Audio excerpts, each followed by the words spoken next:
Cheers, guys.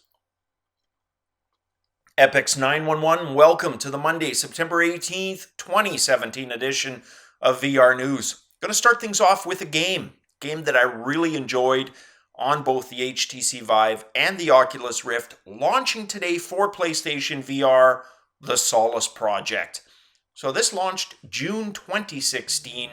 Loved the alien atmosphere of this game, the aesthetic, just fantastic. The weather systems and storms in this game, an amazing experience. And if you haven't played this game and you've got a Rift or a Vive, what the heck are you waiting for? You gotta play this. Also one of the first games to really push multiple forms of locomotion. It was one of the standard bearers for making that pretty much the status quo. And when I mean push, I don't mean just supply teleportation and smooth locomotion. No. They allowed you to tweak both of those. You could basically end up with the form of teleportation or smooth locomotion that works best for you. Few games since, even though most games now come with multiple forms, few allow you to tweak them as much as this game did and still does. Well, 15 months later, Solus is launching for the PlayStation VR, and if you are somebody who has a PlayStation VR, you can get frustrated when you look at the Rift and the Vive and see the quantity of VR games. But remember the old argument, quality versus quantity, certainly in effect here. PlayStation VR might not have the quantity of those two, but it certainly has the quality. And now, adding another quality game to the bunch with the Solus Project. Really immersive game. Just want to give you guys a quick example, but I think it illustrates how immersive this game can be. Lowering your torch to where it touches the water can put it out. That was from the article on Road to VR, and I remembered that.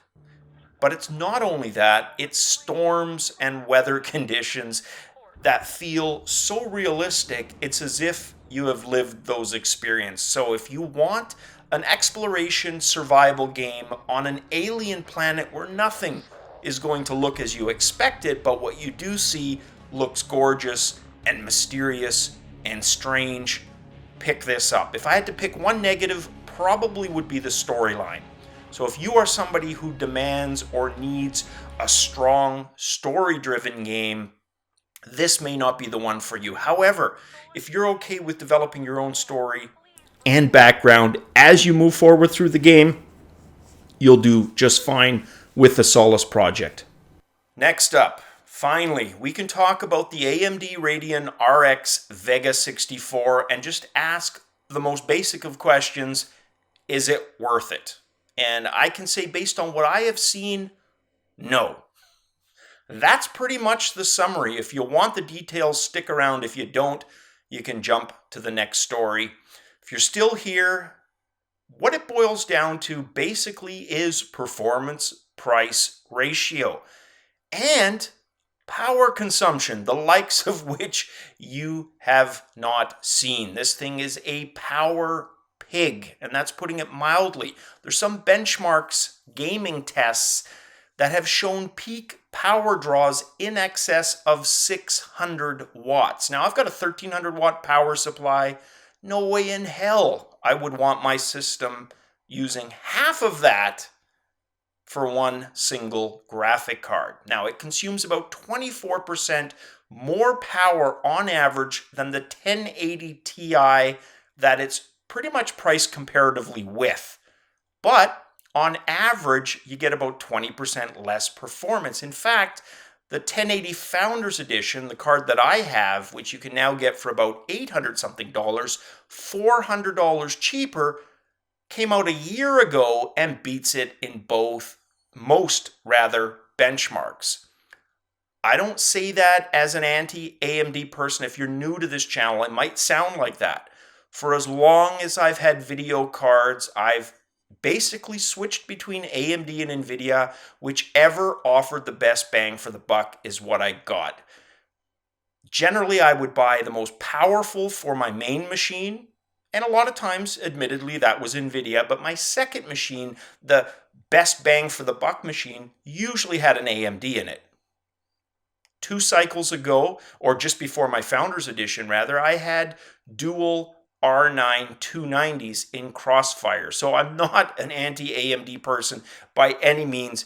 I'm just telling you how it is. That's the truth. Those are the facts.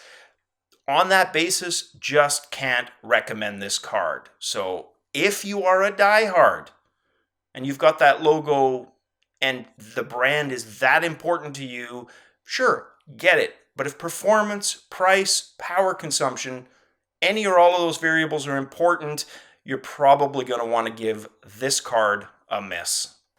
Next up, LG patents a technology for alleviating the screen door effect noticed by many, which does definitely bother a few people.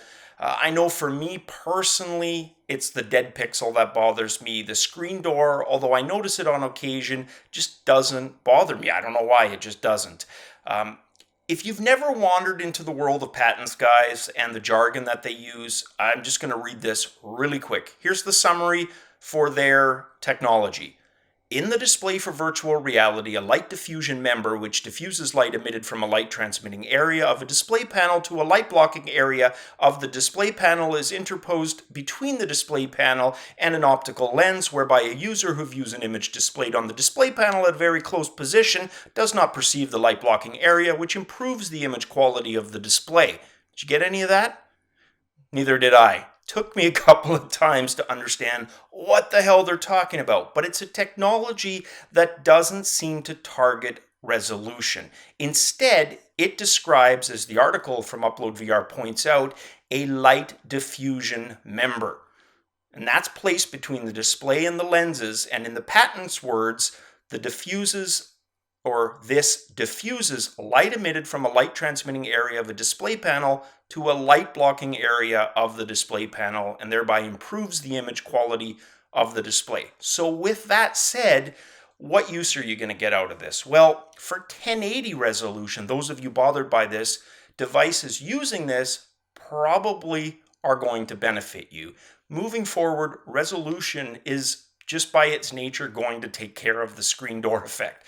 But we're not there yet. But we're also in that odd position of having all the big players having launched already. So if the screen door effect is already there and bothering you, that's sadly not going to change until the next generation, which in all likelihood is probably going to be 4K, would be my guess. So how is this going to help you? Well, there's rumor and speculation, and I say that up front, that's all that is, that the new LG Steam VR, and we're going to talk about that in the last story, may, and I stress may, launch with this, and it was one of the reasons they patented, and remember that device when it launches, likely next year. So there is a possibility. So with that said, guys, let's jump into that last story.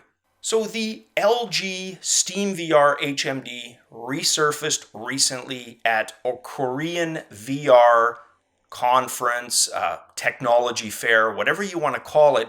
And those who tried it said it didn't feel a lot different than before. So if what I said just now about the speculation, and that was from the Upload VR article, is true, it may be that it's still going to be added to the unit for when it launches in 2018. Remember, that's still many, many months away. And if it does, there's further speculation that the new Knuckles controllers from Valve may also launch with this LG device. We're going to have to wait and see. If it does, that'd be a pretty decent unit. And remember, that can take the place of your HTC Vive. So if it does all of those things, if it has that patent and the technology works and you're bothered by the screen door effect and you're a Vive owner, you can pawn that off on somebody else, maybe purchase yourself a replacement unit and have that be an LG. But let's wait and see first if all of that comes to pass. Guys, that is it for the Monday edition of VR News. Hope you guys have a fantastic week. Catch you tomorrow. Cheers, guys.